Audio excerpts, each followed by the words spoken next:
Senior advocate, even if you don't kind of appreciate the kind of the importance of signaling here, I want to really get into kind of the details of this particular matter, because we know that President Muhammadu Buhari himself had established a committee, a presidential committee headed by Vice President Osinbajo, who spoke yesterday, with the NSA. And they had all the information, in fact, directly interviewed the SGF, came to their conclusions, and it was on the basis of that conclusion that the SGF was taken out of government. It was sacked, eventually, suspended, then sacked. If that is not some sort of conclusion, if that is not kind of indicating what actually happened there, what do you think would indicate it, especially in light of his presence yesterday? I'm sure criminal lawyers listening to you will be laughing at you. I'm serious.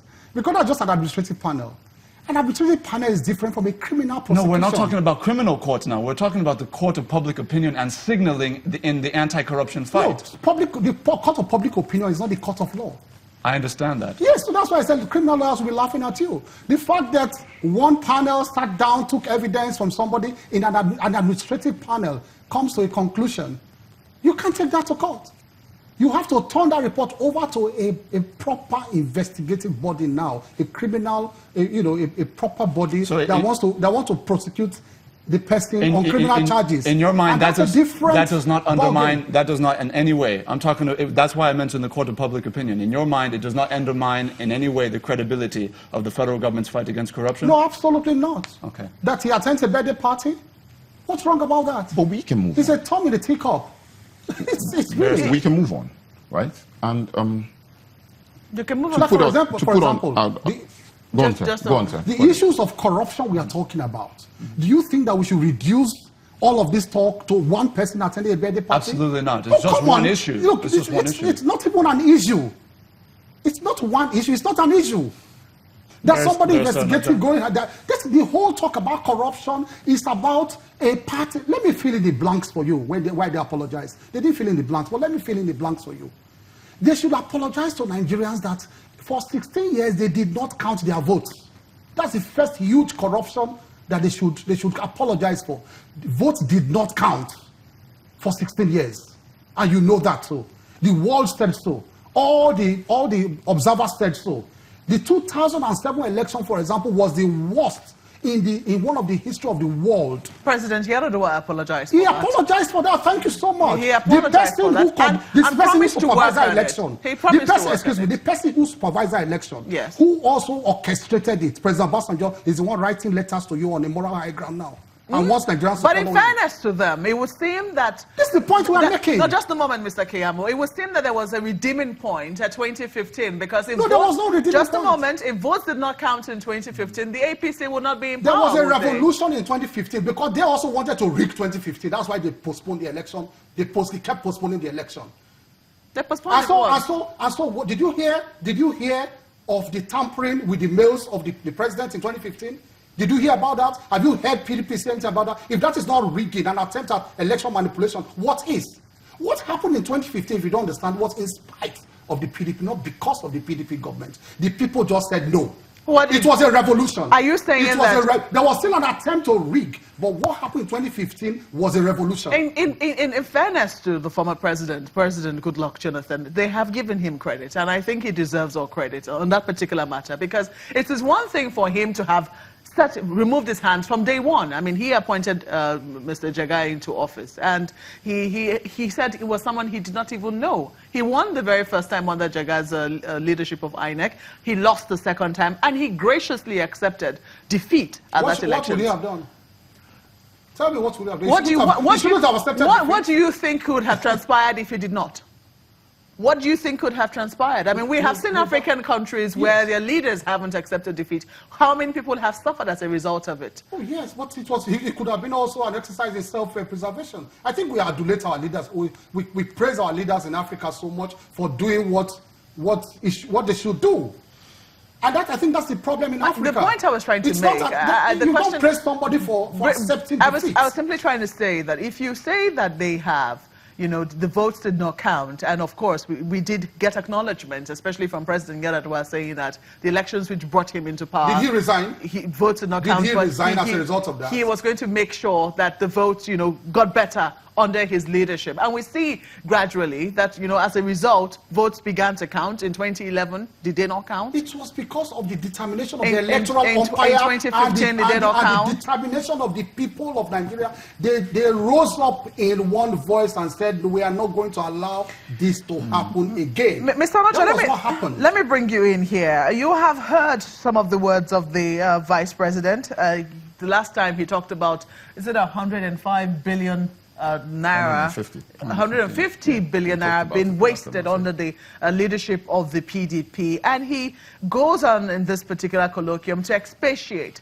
Can you really contradict the facts that he has brought to the table? In all honesty, shouldn't the PDP be taking responsibility for some of these things that he's talked about? Again, first and foremost, which is second time I'm going to say this, first and foremost, if you've got possession of facts and figures, right, prosecute. If you fail to prosecute, you establish a failure, you continue that failure. First and foremost, we must establish that. It is not an official, policy.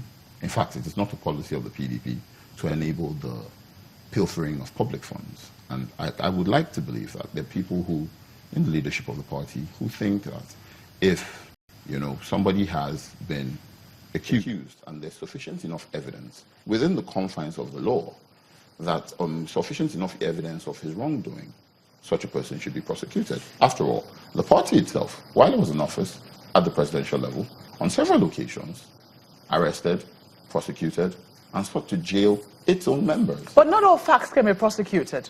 Now, sorry to interrupt you, because you say if you've come up with facts, then prosecute. When he talks about, you know, the entire Ministry of Power, Works and Housing being given how much? 90 billion naira. 99 billion.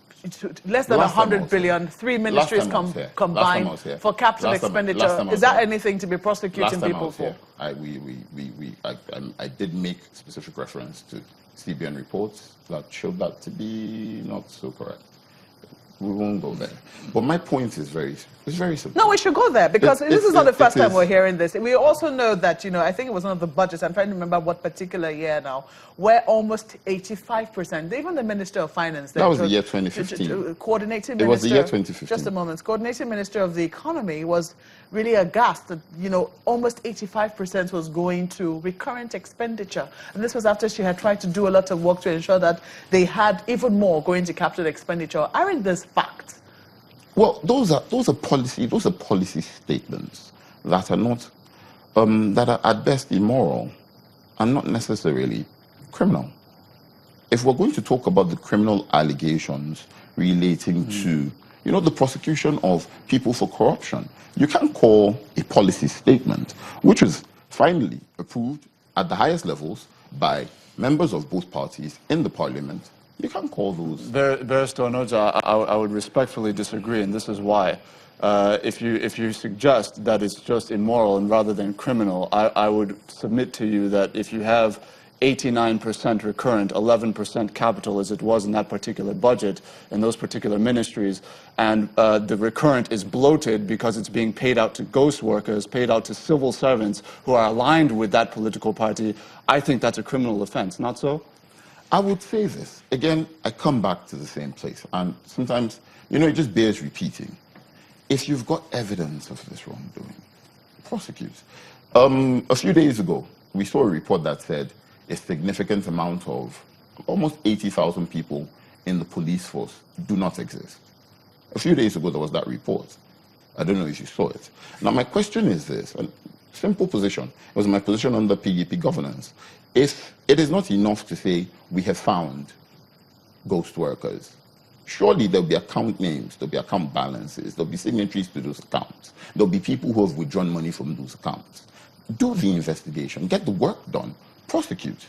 Now, my challenge is, over the last 3 years, we've heard the talk significantly, repeatedly, numbers. every time we have attempted to take one of these cases to court on the basis of the numbers we have heard in the media, that case has fallen absolutely flat on its face. As recently as yesterday, Robert Ezibola and his wife, Stella, had a no case. His wife, Stella, had a no case submission upheld on all nine counts that were preferred against her. He had a no case submission upheld on 7 of the 9 counts that were preferred against him.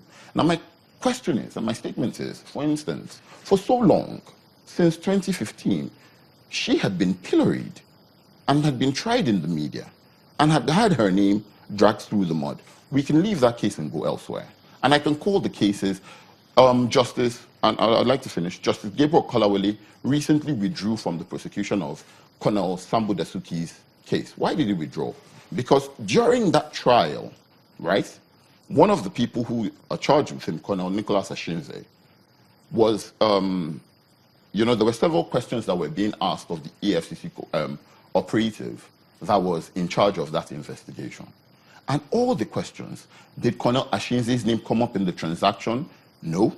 Did Colonel Ashinze approve the payment of any funds? No.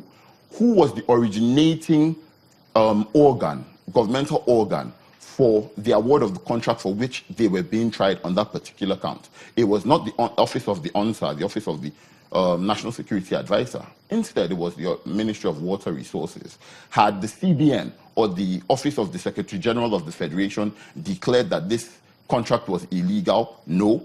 And all that, up until the point where the council representing the EFCC continually interrupted proceedings. My point, which is where I would like to end, is that too many of the facts, right, that we hear in the media are sensationalized. The real double standard here is that when it comes to the mentioning of, members of the one party, you hear these numbers and then you go to court and the numbers don't stack up. The case doesn't hold up. We need to get to the point where we're able to secure convictions and leave these media trials alone and leave these statements alone, unless, and I'll go back to the first statement I have made, unless and until you're able to secure a conviction against any of these people, unless and until